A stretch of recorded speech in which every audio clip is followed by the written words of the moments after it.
சாய்ராம். என் அன்பு செல்லமே, என்னுடைய தங்கமே, பொறுமை கொள்.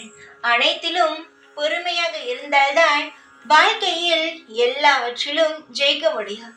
பொறுமையாக இல்லாவிட்டால் வாழ்க்கையில் எதையுமே சாதிக்க முடியாது. உன்னுடைய வாழ்க்கை என்பது மிக மிக அழகானது. அதை இன்னும் அழகாக ஆக்க வேண்டும் என்று நினைத்தால் நாம் பொறுமையாகத்தான் இருக்க வேண்டும்.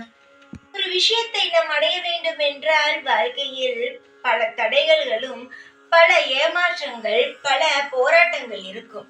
ஆனால் இது அனைத்தையும் தாண்டினால் நிச்சயமாக நமக்கான ஒரு எதிர்காலங்கள் இருக்கிறது. புரிகிறதா? நமக்கான எதிர்காலத்தை நாம் உருவாக்க வேண்டும் என்றால் எல்லா விஷயத்தையும் கடந்துதான் ஆக வேண்டும்.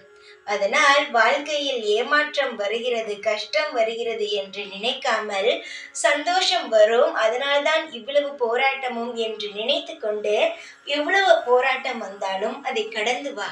உன் வாழ்க்கையில் நீ நினைத்ததை விட பிரம்மாண்டமான நிறைய விஷயங்கள் நடக்க காத்து கொண்டே இருக்கிறது. வாழ்நாள் முழுவதும் உன் வாழ்க்கையில் நீ நிம்மதியாக இருப்பாய்.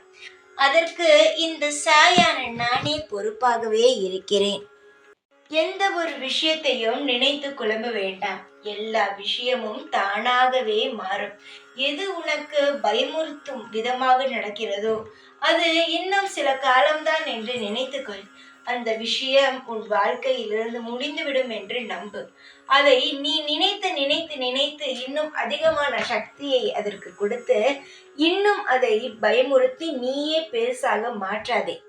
உன்னுடைய வாழ்க்கையில் நீ நல்ல ஒரு நிலைமைக்கு வர இருக்கிறாய். அதை தாங்க வேண்டிய சிலருடைய வாழ்க்கையில் நல்லது நடக்காமலேயே முடிந்துவிடும். சிலருடைய வாழ்க்கையில் பாதி நாள் கஷ்டப்பட்டாலும் மீதி நாள் சந்தோஷம் அமையும். இப்பொழுது நீ பாதி நாள் கஷ்டப்பட்டாய், மீதி நாள் சந்தோஷப்பட போகிறாய். அமோகமான எதிர்காலங்களும் இன்பமான வாழ்க்கையும் உன்னை தொடரப்போகிறது. ஏகப்பட்ட குழப்பங்களுடன் தான் நீ இப்பொழுது உன் வாழ்க்கைக்குள் இருக்கிறாய். பலரால் பிரச்சனை. வாழ்க்கையில் ஒரு நாள், ஒரு பொழுது, ஏன் ஒரு மணி நேரம் கூட நிம்மதி இல்லை. ஏதாவது ஒரு விஷயத்தை நினைத்து அழுவது, கண்ணீர் சிந்துவது, இப்படியே போகிறது. நீ அமைதியாக இருந்தாலும் மற்றவர்கள் உன்னை அமைதியாகவும் இருக்க விடுவதில்லை. அதெல்லாம் உன் வாழ்க்கையில் நடந்து கொண்டு தான் இருக்கிறது. புரிகிறதா? நடந்ததெல்லாம் நடந்துவிட்டது. இனி நடக்கப் போவது அமோகமாக இருக்கும் என்று சொல்லிவிட்டேன். உன்னுடைய எதிர்கால திட்டங்கள் அனைத்தையும் உனக்கு விவரமாகவே விளக்கிவிட்டேன். திரும்ப திரும்ப எதையும் நினைத்து கவலைப்படாதே. உனக்கான இன்பம் துவங்கும், சந்தோஷம் பிறக்கும். காலம் முழுவதும் அமைதியும் வசந்தங்களும் வந்து குவியும். நீ எப்பொழுதும் என்னுடைய பிள்ளையாகவே இருப்பாய். காலம் முழுவதும் உன் வாழ்க்கைக்கு நானே பொறுப்பாக இருப்பேன். தைரியமாக இரு.